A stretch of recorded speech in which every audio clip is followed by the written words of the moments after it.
Si bien el globo es indudablemente de fabricación japonesa, las pruebas disponibles hasta el momento no permiten ninguna conclusión definitiva sobre cómo y por qué llegó a Kalispell. El gran tamaño del globo indica que estaba destinado a transportar una carga pesada o alcanzar una altitud extremadamente alta, tal vez de 50.000 pies, o transportar una carga moderada a 30.000 o 40.000 pies. El amortiguador sugiere que la carga levantada no era grande y que el objetivo era alcanzar una altura considerable.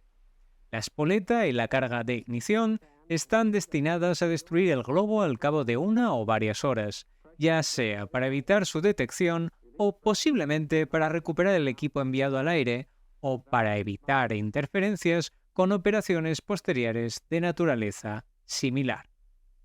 Dado que el globo fue detonado para su autodestrucción al poco tiempo, es poco probable que estuviera equipado con un equipo de liberación automática de lastre. Sin liberación de lastre, las posibilidades de que el globo permanezca en el aire más de 24 horas son pequeñas, pero existen. En condiciones muy favorables, el globo podría permanecer dentro de estos límites hasta que una fuga de gas redujera apreciablemente la presión interna. Si el globo alcanza, aunque sea momentáneamente, una condición en la que la presión interna es igual que la presión externa y la flotabilidad es igual o menor que la carga, entonces el globo caerá a tierra. Se están investigando los registros meteorológicos para determinar si prevalecieron condiciones favorables para un vuelo prolongado y continuo en algún momento durante el periodo en que el globo pudo haber estado en el aire. El globo puede, por tanto, mediante una secuencia de acontecimientos, a saber, el fallo de la espoleta, la pérdida de carga transportada y las condiciones climáticas favorables, llegar desde Japón. Por otro lado, es posible que haya sido liberado en el Pacífico Oriental desde un submarino o de otro modo. La inflación para una carga de 100 libras requeriría al menos de 5.000 pies cúbicos de hidrógeno.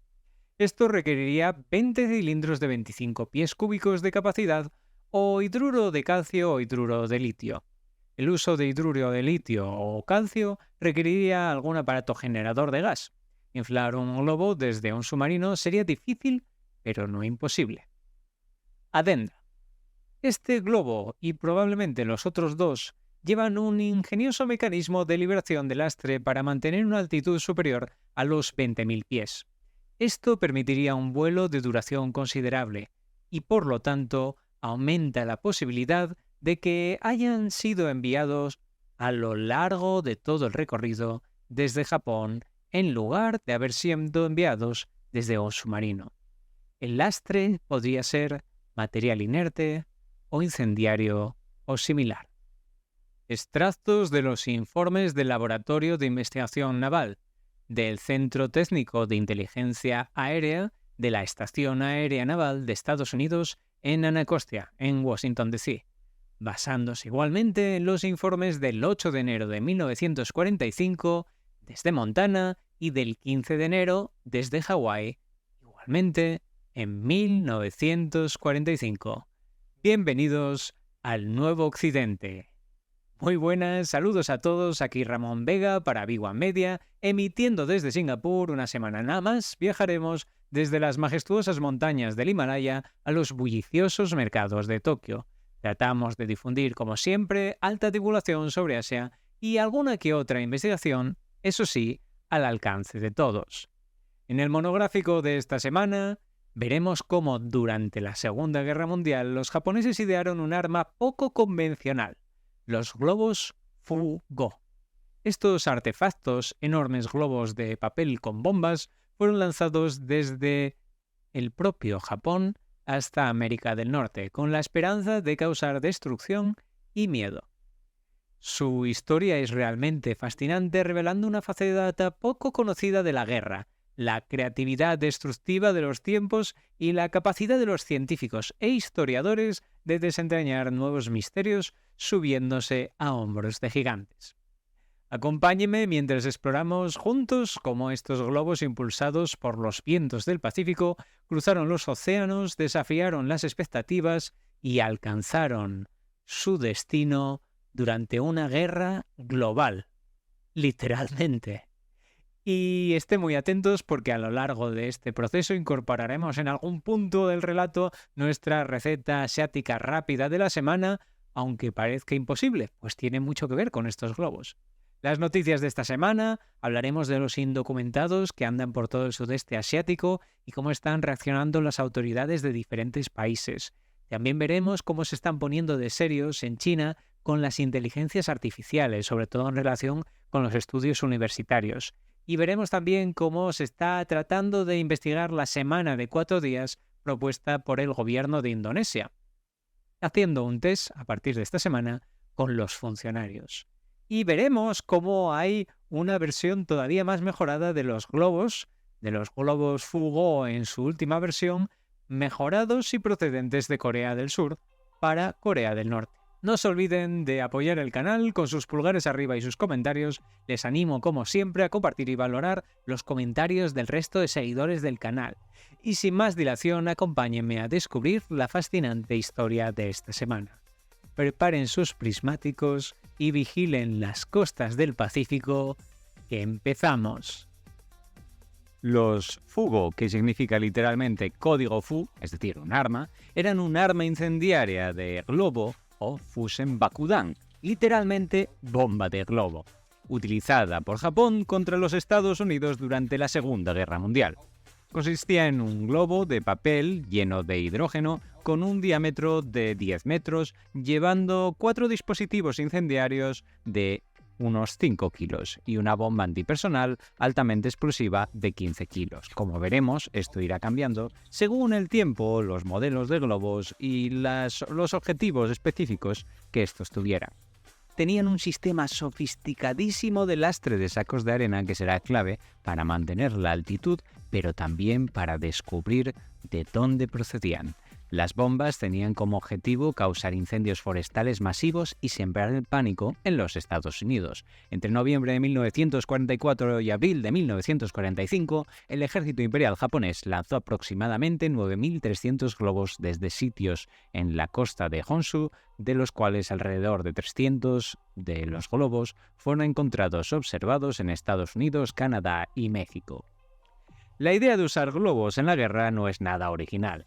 Como tantos otros elementos, tuvieron una primera aplicación bélica y posteriormente una aplicación civil. O más bien, las posibilidades militares impulsan la invención de estas nuevas tecnologías. El ancestro de todos los globos, de hecho, eran las conocidas como linternas Kongming. Se utilizaron originariamente como señales militares. Estas linternas fueron en teoría inventadas a finales de la dinastía Han por el canciller Zhuge Liang, 181-234 después de Cristo, pues en teoría tenía el nombre de cortesía de Kongming. Los nombres de cortesía se ponían en un ritual al llegar a la adultez, normalmente a los 20 años los hombres y generalmente las mujeres al casarse. Se dice que durante un cerco en Pinlo, en Sichuan, Zhuge Liang, este señor, empleó globos aerostáticos de papel para enviar señales a las fuerzas de rescate. Otras fuentes originales, con mucho cachondeo, también se refieren a que posiblemente este nombre de Kongming se deba al parecido del tocado del personaje con la forma de estos globos. Posteriormente, las linternas Kongming se convirtieron en una señal común en el ámbito militar chino. De hecho, los mongoles estudiaron estas linternas y las emplearon en la batalla de Legnica durante la invasión mongola de Polonia, marcando el primer uso registrado de empleo de globos en el mundo occidental. Hoy en día estas linternas voladoras de papel son empleadas en toda clase de festividades, con fines mucho más pacíficos, pero son realmente reconocibles por sus formas cilíndricas bastante amplias o sus formas cuadrangulares, dependiendo de la zona, la región, el modelo, etc. Con los hermanos Montgolfier en 1782 la aplicación del globo sufrió una ligera modificación. En teoría, no solamente porque se trataba de unos nuevos globos mucho más grandes, sino porque además podían llevar a gente. Con la creación del cuerpo aerostático francés nos podemos dar una idea de lo rápido que se asumió sus funciones militares. Durante el asedio de Fleurus en 1794 se emplearon de manera activa, aunque Napoleón disolvió muy pronto esta unidad. Sin embargo, 10 años más tarde, planeó la posibilidad de usar globos para hacer un desembarco en la conquista de Inglaterra. Saltaríamos entonces a Napoleón III, el que pasaría a usarlos en la guerra franco-prusiana, el asedio de París y uno enviado expresamente hasta China durante la guerra Boxer, aunque no está documentado que se llegara a utilizar. Pero el primer uso como bombardeo claramente especificado está datado en 1849, con 200 globos de las fuerzas imperiales austríacas contra Venecia, con bombas de hasta 14 kilos. También fue la participación del primer portaglobos, el SMS Vulcano. Solo uno de estos globos está documentado que llegara incluso a la propia ciudad, mientras que el resto de globos se dedicaron a atacar sin mucha certeza a las propias tropas que los habían enviado.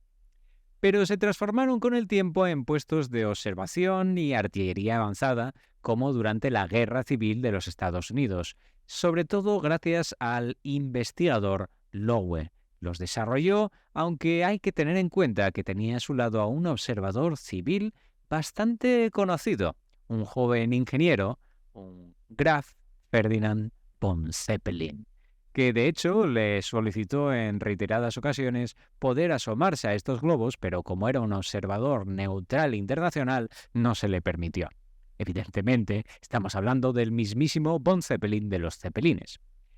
Sí que es cierto que durante la Primera Guerra Mundial se emplearon de manera reiterada, sobre todo como puestos de observación, y después, durante la Segunda Guerra Mundial, empezaron a aparecer nuevos usos mucho más versátiles. En el Reino Unido, por ejemplo, se emplearon para interceptar los bombarderos alemanes y los V-1, es decir, estas bombas misiles balísticos procedentes de Alemania, aunque veremos que el Reino Unido le dio otros usos al final de esta sección. Pero los japoneses jugaron a un juego totalmente diferente, transformándolos en una nueva amenaza. Y pasamos a hablar de dónde se fabricaban y cómo se fabricaban. El concepto de los globos bomba fue una innovación del 9º Instituto de Investigación Técnica del Ejército Imperial Japonés, también conocido como Instituto de Investigación Noborito, especializado en el desarrollo de armas especiales. Al igual que sucediera con los Estados Unidos, el Reino Unido o Alemania, las propuestas en muchos casos eran descabelladas, pero hacían surgir el ingenio local y en muchas ocasiones, del más variopinto punto de vista, terminaban siendo funcionales. En el caso de los japoneses de Noborito, se encargaban también de las operaciones encubiertas. Su presupuesto era el más alto de los 10 departamentos existentes, contando con unos 1.000 trabajadores y un espacio de 36 hectáreas y más de una docena de edificios. La investigación y el desarrollo en el Instituto Noborito se realizaron en el máximo secreto, abarcando 4 áreas principales: inteligencia, contrainteligencia, operaciones encubiertas y propaganda. La sección primera se dedicaba al diseño de globos bomba, equipos de radiocomunicaciones y rayos mortales o minas. La sección segunda, armas, tintas y papeles secretos, venenos, patógenos, cámaras en miniatura y micropuntos, es decir, reducción de mensajes e imágenes, tipo microfilm o mucho más pequeños. La sección tercera producía los materiales para la falsificación de moneda extranjera y de los documentos. Esta sección, entre 1939 y 1941, produjo miles de millones de yenes en moneda china falsificada para dañar la economía china, en lo que se conoció como la Operación Suji, para los que dicen que imprimir dinero es una buena opción. La sección cuarta era la que se dedicaba a fabricar los artículos desarrollados en las secciones primera y segunda. Terminaron reconociendo muchos de sus investigadores que buscaban inspiración en novelas y películas de espionaje occidentales. El ejército imperial utilizó productos de Noborito en diversas operaciones, incluyendo dispositivos incendiarios para incursiones en campamentos en la jungla de Nueva Guinea y cianuro de hidrógeno para asesinatos.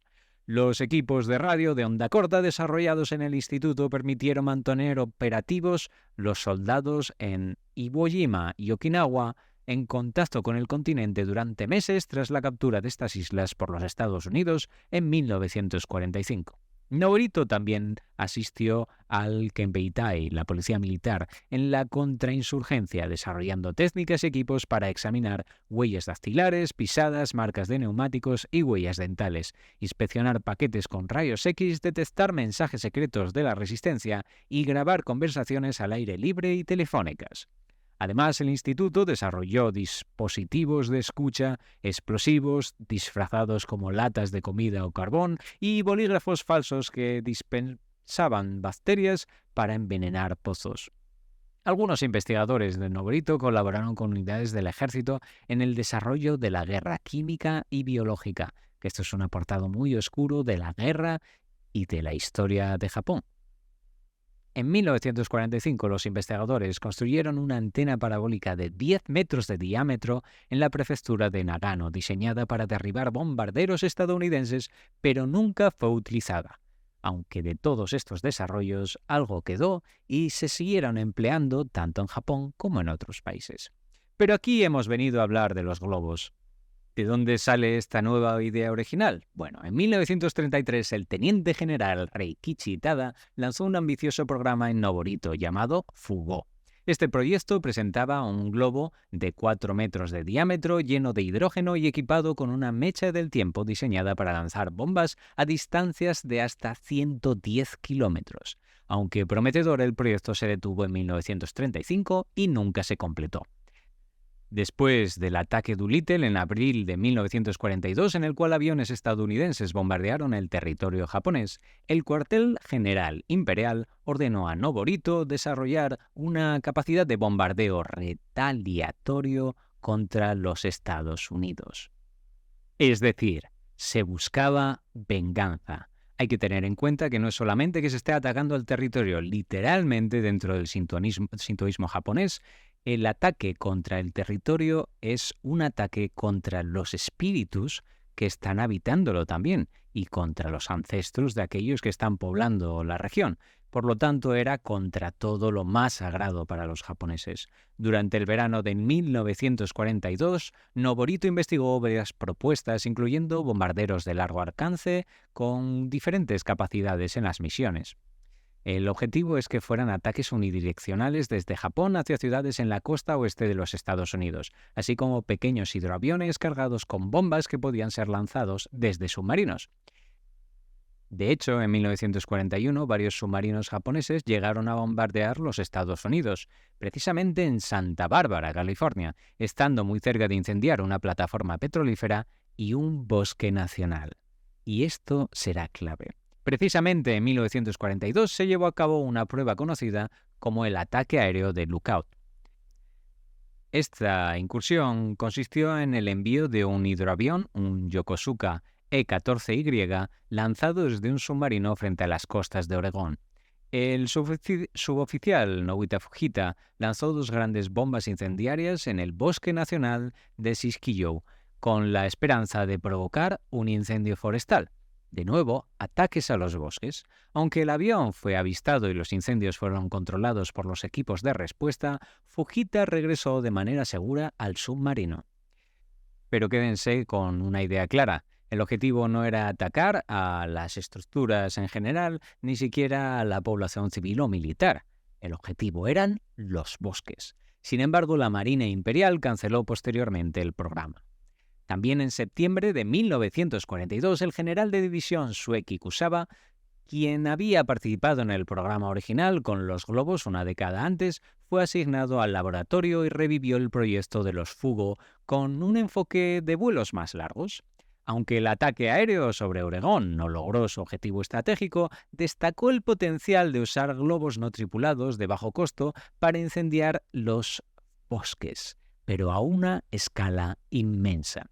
El primer prototipo se presentó en 1943 y medía 6 metros y era capaz de flotar a una altura de 7.600 metros durante hasta 30 horas. Los globos fueron construidos con 4 o 5 capas delgadas del washi, un papel resistente hecho de arbusto de morera de papel del kozo, unidas con pasta de konnyaku. Y esto es una bomba hecha con papel y patatas. Y con esto llega la receta rápida asiática de la semana. El konyaku o el konjac es un vegetal procedente de Yunnan, en China. También se le llama lengua del diablo por su flor. Se puede comer de muchas formas. Hecho en fideos, se generan los famosos fideos transparentes shirataki, que son los que se utilizan frecuentemente en el sukiyaki y en el gyudon. También se hace una especie de gelatina con algas que tiene cierto aspecto de dulce de membrillo. Con el propio tubérculo también tiene un aroma bastante a pescado, suele ser un sustituto habitual de mariscos, incluso de aleta de tiburón. Pero continuamos. Papel y patatas para hacer los globos lo más barato posible. Esto era un elemento fundamental. Si se conseguían abaratar, se podían mandar muchos más. Pero faltaba mano de obra. El ejército movilizó a miles de adolescentes en escuelas secundarias de todo el país para laminar y pegar las hojas juntas, con el ensamblaje final y pruebas de inflado en grandes arenas cubiertas, como el Nichigeki, el Music Hall. Es decir, un gran salón dedicado a los espectáculos y sobre todo a los espectáculos donde no deberían estar los niños, y el Ryogoku Kokugikan, es decir, donde se hacían las megacompeticiones nacionales de sumo en Tokio. La propuesta original contemplaba lanzamientos nocturnos desde submarinos ubicados a unos 970 kilómetros de la costa estadounidense, una distancia que los globos podían cubrir en unas 10 horas. Un temporizador calibrado liberaría una bomba incendiaria de 5 kilos al final del vuelo. Se prepararon 2 submarinos, el I-34 y el I-35, y se produjeron 200 globos para agosto de 1943, pero las misiones de ataque fueron pospuestas debido a la necesidad de submarinos como armas y transporte de alimentos. Posteriormente, los ingenieros investigaron la viabilidad de lanzamientos de globos desde el territorio japonés hacia los Estados Unidos, una distancia de al menos 9.700 kilómetros. Buscaron aprovechar las fuertes corrientes de aire estacionarias descubiertas por el meteorólogo japonés Wasaburo Oishi en la década de 1920. Este se subió al Monte Fuji, como vemos siempre el Monte Fuji, a comprobar las corrientes con una serie de globos. Es lo que se conocen hoy como las corrientes en chorro. Precisamente un recorrido semejante, aunque sin ninguna vinculación directa con el mismo, a través del mar, fue muy importante tanto para los españoles como para los americanos, lo que hoy se conoce como las corrientes del Kuroshio, la corriente negra, la segunda mayor después de la del Atlántico, la corriente del Golfo. Y fue esta corriente la que empleó para el tornaviaje Urdaneta, creando así la famosa ruta del Galeón de Manila, saliendo desde Filipinas y bordeando la costa japonesa para coger esta corriente hacia América. A finales de 1943, el ejército consultó a Hideyoshi Arakawa, del Observatorio Meteorológico Central, quien utilizó los datos de Oishi, el meteorólogo, para extrapolar las corrientes de aire sobre el Océano Pacífico y estimar que un globo lanzado en invierno y manteniendo una altitud de 9.000 a 10.700 metros podría llegar al continente norteamericano entre 30 y 100 horas. Arakawa también descubrió que los vientos más fuertes soplaban de noviembre a marzo, alcanzando velocidades de hasta 320 km por hora. Paralelamente, en 1942, el Cuartel General Imperial ordenó a la Armada a comenzar un programa de globos bomba en paralelo con el proyecto del ejército. El teniente comandante Kiyoshi Tanaka lideró el grupo que desarrolló un globo de seda gomosa de 9 metros designado como tipo B, en contraste con el tipo A. El material de seda fue elegido para crear un envoltorio flexible capaz de resistir los cambios de presión. En agosto de 1944 se realizaron pruebas del diseño, pero los globos estallaron inmediatamente después de alcanzar la altitud debido a las fallas en las costuras de la goma. Posteriormente, el programa de la Armada fue consolidado bajo el control del ejército, en parte debido a la escasez creciente de caucho conforme avanzaba la guerra, curiosamente producido en territorios japoneses conquistados tanto en Malasia como en Indonesia. Un tipo B con lastre de tipo A se probó el 2 de noviembre de 1944. Uno de estos globos, que no llevaba bombas, fue el primero en ser recuperado por los estadounidenses después de ser avistado en el agua cerca de San Pedro, California, el 4 de noviembre. El diseño final del tipo A tenía un diámetro de 10 metros, un volumen de gas de 540 metros cúbicos y una capacidad de elevación de 140 kilos, a la altitud de la operación, por supuesto.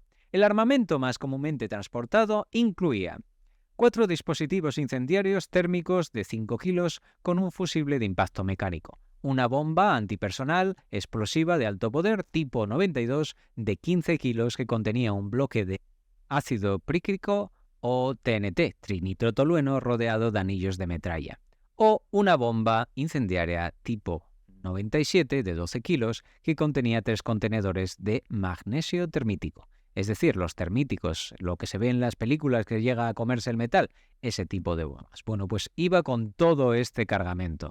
Y esto nos lleva a hablar de la ingeniería. El programa enfrentó desafíos técnicos significativos debido a los cambios de presión en los globos de volumen fijo. Durante el día, el calor del sol aumentaba la presión, lo que podía llevar al globo a elevarse por encima de las corrientes de aire o a reventar. Se añadió una válvula de alivio para permitir la salida del gas cuando la presión interna del envoltorio superaba un nivel establecido. Por la noche, las bajas temperaturas podían hacer que el globo descendiera por debajo de las corrientes de aire, un problema que empeoraba a medida que se liberaba el gas. Para resolver esto, los ingenieros desarrollaron un sofisticado sistema de lastre con 32 sacos de arena montados alrededor de una rueda de aluminio fundido, cada saco conectado a tapones de pólvora para liberación rápida. Estos tapones estaban conectados a 3 barómetros aneirodes, redundantes calibrados para altitudes de entre 7.600 y 8.200 metros, donde se liberaba un saco de arena cuando se alcanzaba esta altitud. Los japoneses no estaban dispuestos a que de ninguna manera estos elementos cayeran en manos de los estadounidenses, que pudieran hacerles una jugada parecida desde otros territorios. Así que la obsesión principal era hacer que todos estos materiales contaran con un sistema de autodestrucción, uno para el sistema de lanzamiento y de navegación y otro para el propio globo, y así no dejaban pistas, una bomba incendiaria y otra bomba de ese famoso ácido pícrico que destruiría toda la estructura. Se formó una organización de lanzamiento de globos compuesta por 3 batallones, en total 2.800 hombres. La capacidad combinada de lanzamiento de los sitios era de aproximadamente 200 globos por día, con un total de 1.500 lanzamientos planificados hasta marzo. El ejército estimaba que solo el 10% de los globos sobrevivirían al viaje a través del Pacífico, pero eso era más que suficiente. Cada lanzamiento requería una tripulación de 30 hombres y tomaba entre 30 minutos y 1 hora, dependiendo de la presencia de los vientos superficiales. Y así es como empezaron a llegar los globos a los Estados Unidos. Los primeros globos fueron lanzados el 3 de noviembre de 1944.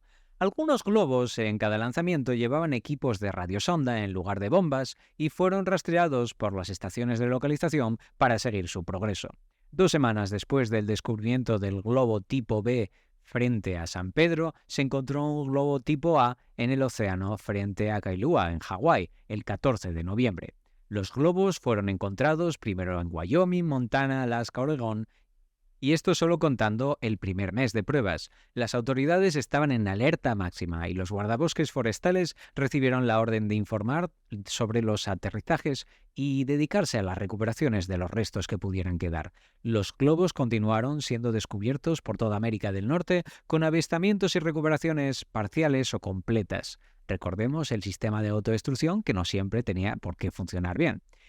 Para que se hagan una idea del inmenso alcance que tuvo este proceso, el listado de los estados afectados es el siguiente: Alaska, Arizona, California, Colorado, Hawái, Idaho, Iowa, Kansas, Michigan, Montana, Nebraska, Nevada, Dakota del Norte, Oregón, Dakota del Sur, Texas, Utah, Washington, Wyoming, en Canadá, Alberta, Columbia Británica, Manitoba, Saskatchewan, los territorios del noroeste y Yukon, y en México, Baja California del Norte y Sonora.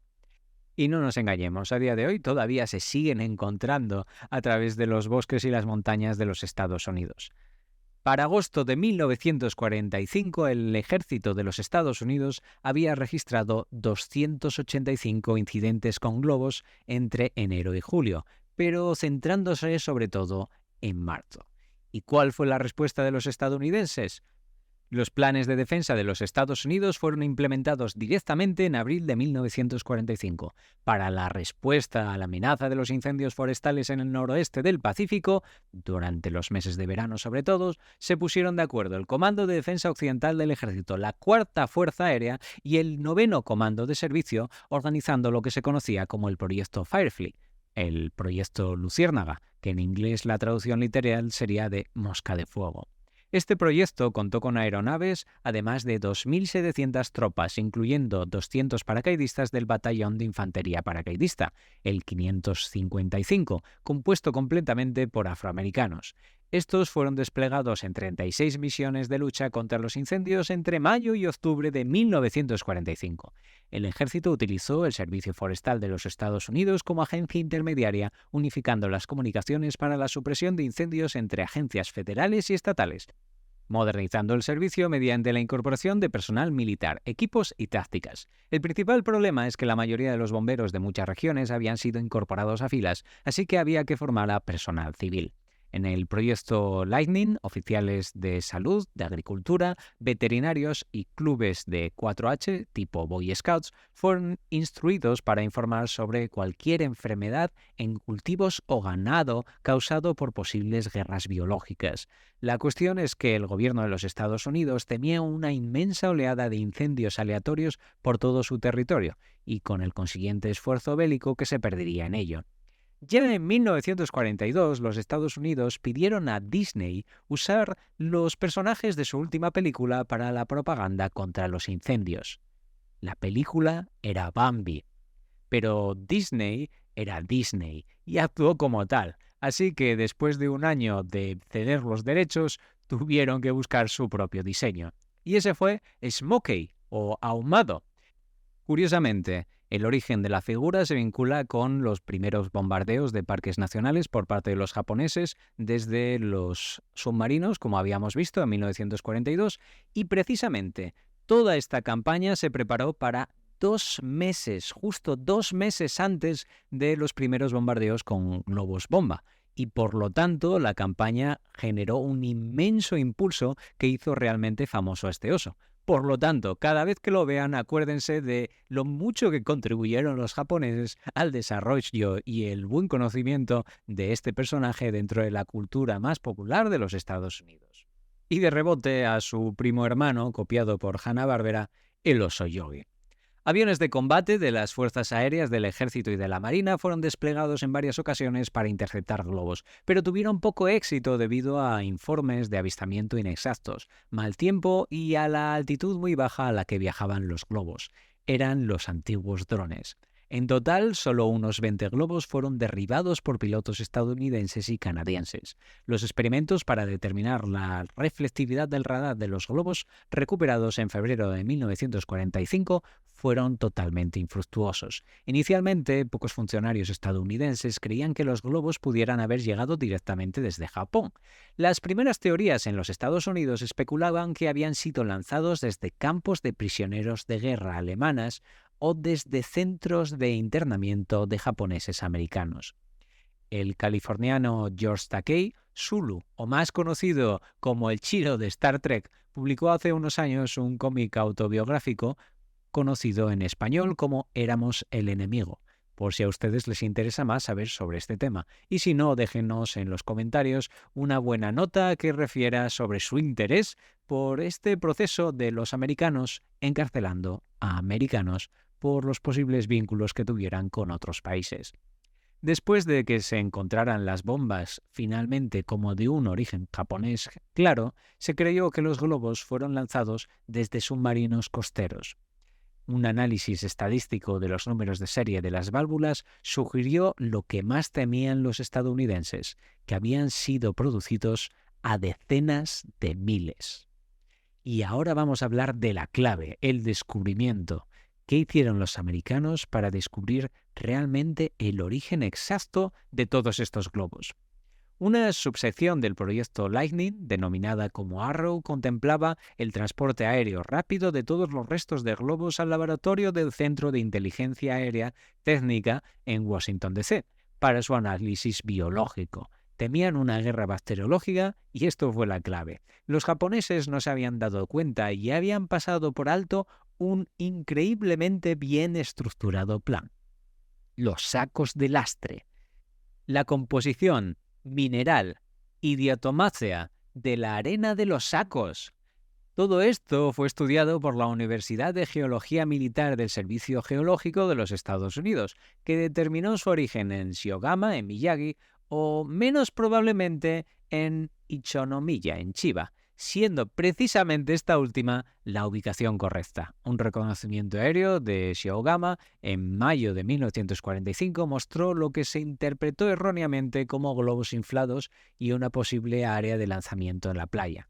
El 4 de enero de 1945, la Oficina de Censura de los Estados Unidos envió un memorándum confidencial a los editores de periódicos y locutores de radio pidiéndoles que no dieran publicidad a los incidentes con globos. Esto resultó altamente efectivo y 3 meses después la agencia envió otro memorando afirmando que la cooperación había sido excelente y que no había duda de que su negativa a publicar o difundir información sobre estos globos ha desconcertado a los japoneses.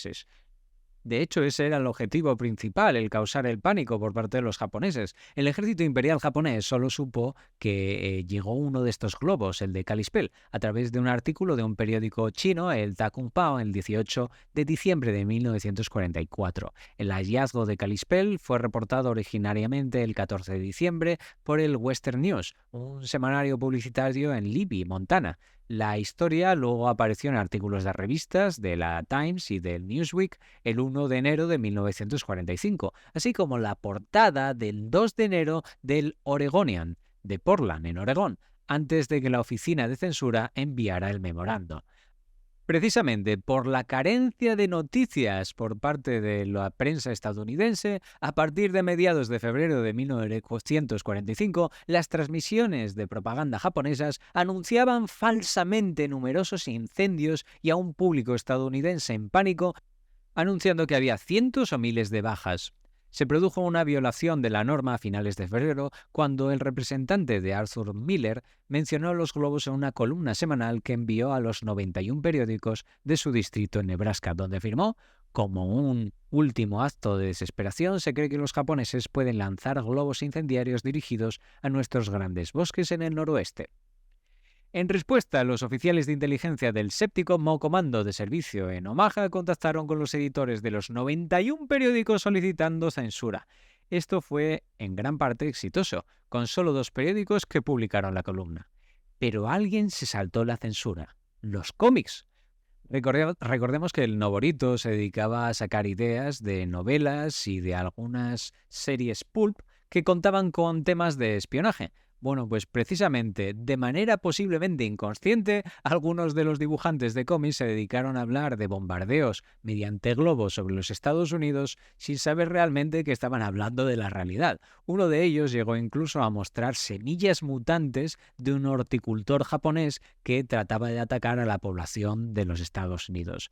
Para mediados de abril de 1945 carecía finalmente de recursos para continuar fabricando globos, con escasez tanto de papel como de hidrógeno. Además, el ejército tenía escasa evidencia de que los globos estuvieran llegando a América del Norte, mucho menos de que estuvieran causando algún daño. La campaña fue detenida finalmente sin intención de reactivarla cuando la corriente de chorros recuperaba la fuerza en otoño de 1945. El último globo fue lanzado el 20 de abril. En total, aproximadamente 9.300 globos fueron lanzados durante la campaña. Y pasamos a las conclusiones. Los globos bomba, los Fugo, se consideran el primer sistema de armas en la historia con alcance intercontinental. Solo 1 o 2 pequeños incendios en pastizales fueron atribuidos a las bombas globo. Como habían predicho los oficiales del ejército imperial, las fechas de lanzamiento durante el invierno y la primavera limitaron las posibilidades de dichos incendios. Además, fue uno de los años con más precipitaciones en el noroeste del Pacífico. Lamentablemente sí que hubo víctimas civiles, porque uno de los globos cayó cerca de un colegio y generó varios muertos. el ataque más dañino a las infraestructuras de los Estados Unidos fue del 10 de marzo de 1945, cuando un globo descendió cerca de Topenies, en Washington, y colisionó con líneas de transmisión eléctrica, causando un cortocircuito que dejó sin electricidad a la planta de producción del Proyecto Manhattan. Curiosamente, la que terminaría generando una de las bombas atómicas que se lanzarían sobre Japón. Bueno, pues a pesar de la mala prensa que hay contra los japoneses, no fue el país que durante la Segunda Guerra Mundial mandaría más globos bomba, sino que fueron los británicos contra Alemania. Los objetivos era cortocircuitar las redes eléctricas o las bombas de tipo incendiarias, todo ello en la operación que se conocía como Outward, hacia afuera. Mandaron un total de 99.142 bombas, lo que fue un éxito absoluto, sobre todo teniendo en cuenta que sus mecanismos no tenían por qué ser tan complicados y la absoluta cercanía con Alemania. Se detuvieron en 1944 porque había ya demasiados aviones aliados volando sobre Alemania. Aunque más reconocidos fueron los proyectos de los años 50 estadounidenses, y estos sí basados literalmente en aquellos restos que habían encontrado de los globos Fugo, como la bomba globo E-77, la cual estaba cargada de plumas para diseminar toda serie de hongos y enfermedades mutados biológicamente para acabar con el trigo, o la nube voladora WS-124A, planeada para seguir la corriente de chorro japonesa con bombas incendiarias y especialmente biológicas, incluso bombas sucias radioactivas, aunque también se pensó en emplearlos para enviar propaganda hacia la Unión Soviética. Evidentemente esto es otra historia, pero en comparación con los japoneses o los ingleses hay que decir que no llegaron a usarlas. ¡Ojo! Pero no por falta de ganas, sino porque fallaban demasiado. Y comenzamos el repaso rápido de las noticias por Asia, por este nuevo occidente, a lo largo de la última semana. Y comenzamos con la India. El asegurador Swiss Re ha pagado a 50.000 trabajadoras autónomas entre 5 y 19,80 dólares por las altísimas temperaturas de esta semana. Por primera vez se está estableciendo un vínculo entre las condiciones climáticas y las aseguradoras a un nivel básico. Eso sí, única y exclusivamente a las mujeres de la India. Pasamos a China, donde la noticia viene precisamente de la Unión Europea. Se está preparando hasta un 38% de aranceles a los coches eléctricos, incluso ampliable teniendo en cuenta los aranceles actuales. Todo esto para proteger el mercado de los vehículos dentro de la propia Unión Europea, ya que son muchísimo más baratos los chinos por las propias condiciones impuestas por la propia Unión Europea a sus productores locales. La Cámara de Comercio de China ante la Unión Europea advirtió que los aranceles supondrán una barrera de mercado grave y atacaron evidentemente a lo que llamaron una investigación motivada políticamente. Y eso es lo que están diciendo los chinos, que a ver quién está protegiendo o no protegiendo el mercado. Bien, después de que el 80% de los estudiantes universitarios de China hubieran admitido que empleaban inteligencia artificial en sus trabajos, el gobierno se ha remangado y ha empezado a llegar una serie de condicionantes absolutos a este tipo de materiales. Dicen que van a verificar absolutamente todos los trabajos para saber si utilizaron inteligencia artificial empleando inteligencia artificial. Se ha prohibido absolutamente en toda producción científica que tenga que ver con las tesis doctorales. Y ojo, este año se baten todos los récords de graduación dentro de los estudiantes de las universidades de China. 11,7 millones de estudiantes universitarios, los mismos que la semana pasada se decía que tenían expectativas demasiado altas con su futuro y con los sistemas de vida y lo que deberían de ganar. Veremos cómo esto va afectando al gigante asiático. Y pasamos a Malasia, donde una oleada de inmigrantes indocumentados están ahora mismo en Kuala Lumpur. Hace que las autoridades inicien una durísima campaña. Hablamos de casi 200.000 solicitantes de asilo y refugiados literalmente registrados. Imagínense los que no están registrados en el país. El 87% de estos registrados son rohingya que huyen de Myanmar y de las persecuciones que se están realizando en el país, evidentemente por su trasfondo musulmán. Las redadas se están realizando incluso con ametralladoras y se están vaciando barrios enteros y destruyendo las casas. Además, como Malasia no firmó la Convención de las Naciones Unidas, le da absolutamente igual lo que le digan el resto de países. También esta situación se ha empezado a complicar en Japón, donde se están siendo cada vez más duras las condiciones para los registros de acceso al propio país mediante solicitudes de asilo. Y también en Malasia continuamos con los desalojados, una serie de nómadas marinos, los Bajau Laut, que son comunidades apátridas que viven básicamente sobre ciudades o pueblos entre pilotes, en estructuras de madera sobre el agua o literalmente encima de las embarcaciones. Llevan siguiendo este tipo de vida durante siglos y ahora les están demoliendo parte de estas casas que tenían en las costas, prohibiéndoseles la pesca y la agricultura de subsistencia. Esencialmente, esto se está produciendo en la zona de Malasia que está justo en el borde con Filipinas, lo que es el Mar de Sur. Curiosamente, estas regiones eran las regiones españolas donde estaban en pleno conflicto y constante conflicto con los piratas locales. Los mismos Laut que estamos hablando de ellos ahora mismo eran los que los piratas moros del sultanato de Joló se dedicaban a secuestrar y en algunos casos a forzarles a hacer la piratería.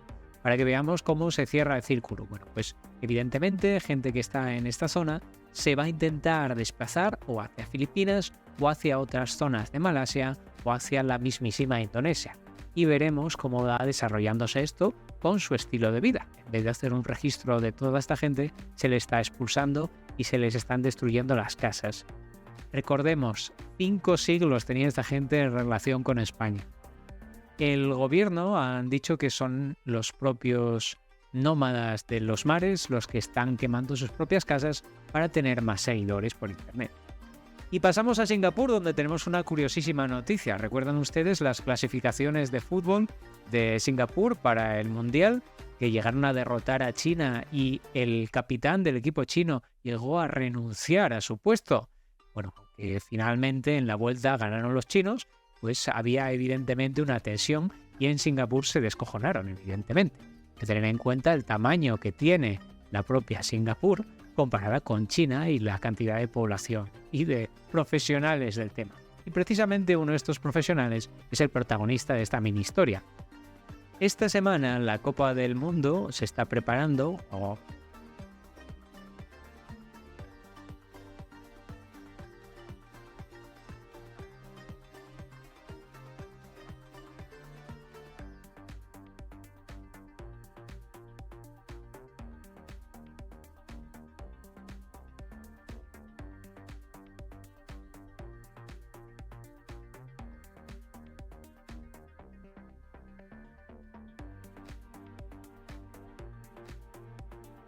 pasamos a hablar de Singapur, de esta pequeña ciudad donde nos encontramos ahora mismo. ¿Recuerdan ustedes las clasificaciones de fútbol de Singapur para el Mundial? Donde Singapur, este pequeñísimo país-estado, había derrotado a la grandísima China y que se había montado un sarao de 3 pares de narices, incluso llegando a dimitir el capitán del equipo chino. Bueno, pues esta semana se estaban jugando los partidos para la Copa del Mundo de 2026. Y Singapur se enfrentaba con Tailandia. La particularidad del grupo es que Tailandia tenía que ganar por 3 goles a Singapur para clasificarse. Y estaban en el mismo grupo que China.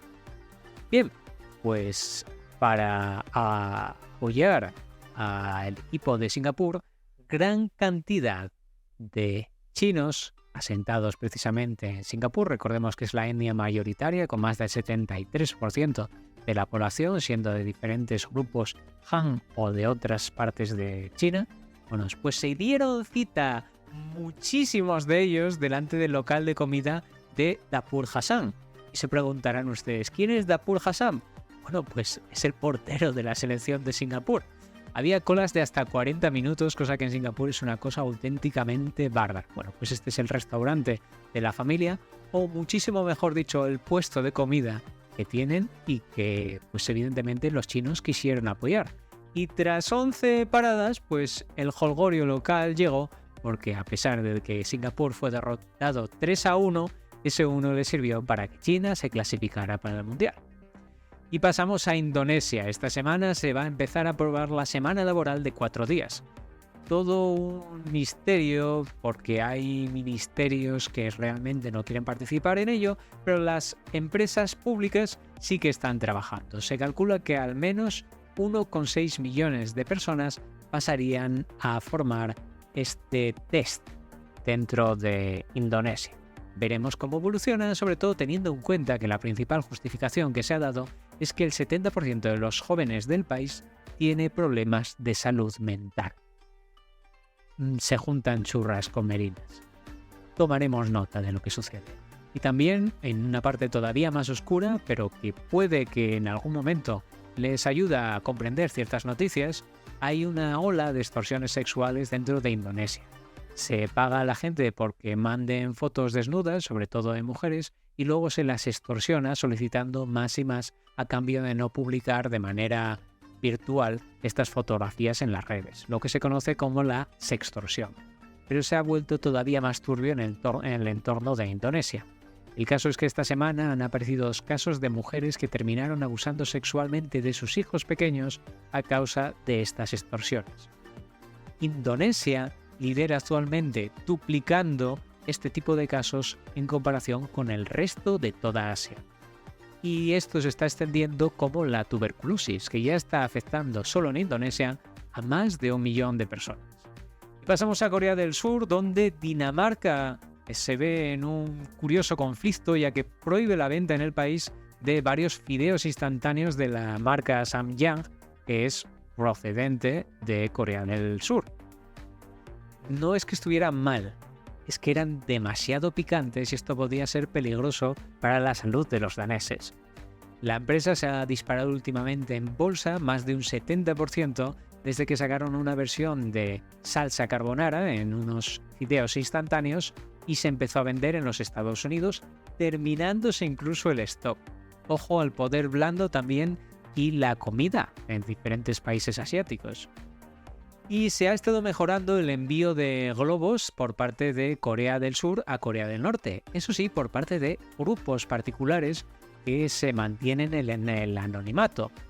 Lo que están empleando ahora mismo son globos inteligentes hechos con impresoras 3D, con GPS, no como los globos de los japoneses que hemos visto, pero bueno, siguiendo ciertas líneas muy parecidas. Algunos de estos llegan a costar más de $1.000. Utilizan las corrientes adecuadas y envían propaganda en paracaídas. Van dejando caer diferentes paracaídas con materiales. Estas asociaciones lo que hacen es que después...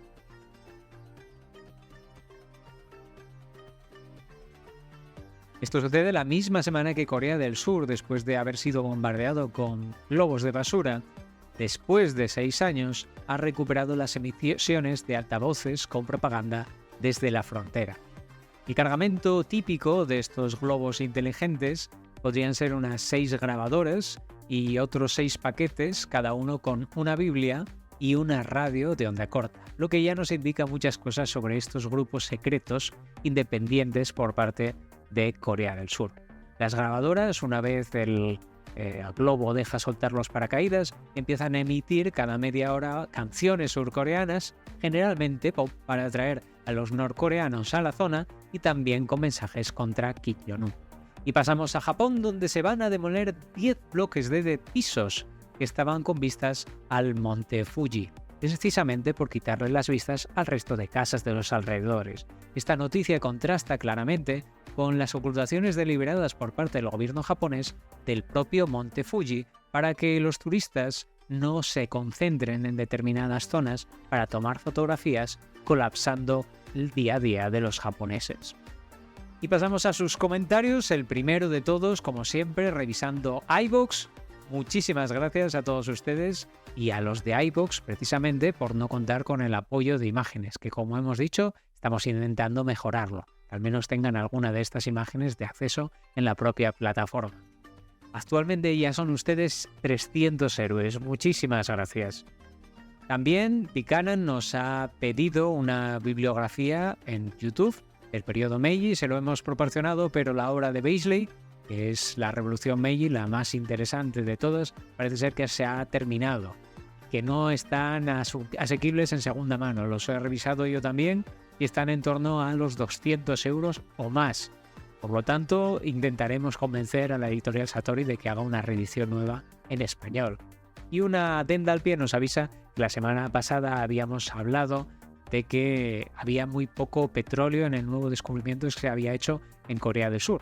Y efectivamente, dado mal el dato, en total son 14 billones de barriles de petróleo los que se calcula que hay en este nuevo yacimiento, que proporcionaría gas natural para Corea del Sur durante 29 años y petróleo crudo durante al menos 4 años. Es decir, 300 veces más de lo que proporcionaba el mayor yacimiento que se había descubierto hasta ese momento. Y como adelantábamos la semana pasada, desde Kazajistán les traemos noticias y un regalo para todos ustedes. Nos han mandado un recién terminado vídeo proporcional. Una gente majísima. Les dejo con el vídeo. In the vast expanse of rolling steppes and towering mountains, the nomadic spirit inspires us towards boundless freedom.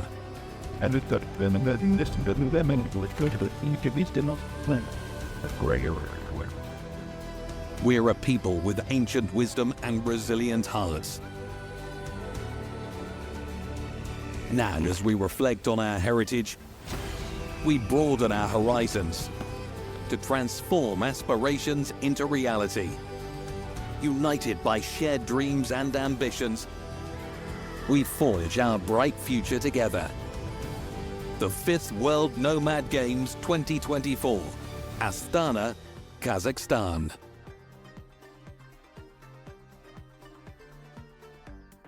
Espero que con este corte que nos han mandado les entre el gusanillo por saber más por estos Juegos Nómadas, los Juegos Olímpicos, pero dedicadas a los juegos que practicaban los nómadas de muy diversas regiones, de todo Asia y de algunos otros países que ya he estado mirando y hay nacionalidades muy curiosas. No se olviden de echar un vistazo a la página porque nos van a seguir proporcionando nuevos materiales.